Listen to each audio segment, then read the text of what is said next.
Yun nga, hello mga be.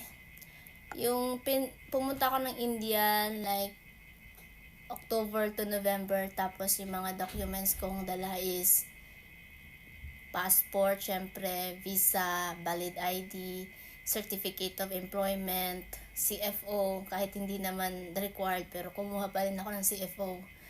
Tsaka round trip ticket, kumuha na din ako ng police clearance, itinerary, bank statement, tsaka proof of relationship naming dalawa.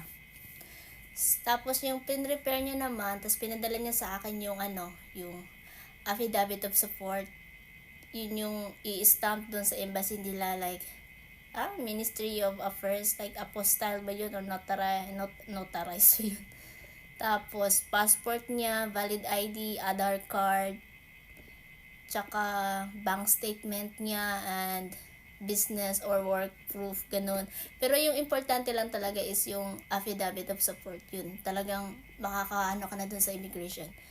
Like, pag meron ka noon na gora ka na pumunta ng India, kasi kapag wala ka noon, parang ang hirap, ang daming tanong-tanong, bakit solo, tourist lang, gano'n. So, yun lang naman. So, mabilis lang naman siya pumunta doon, basta meron kayong affidavit of support galing sa kanya na ipapadala dito originally.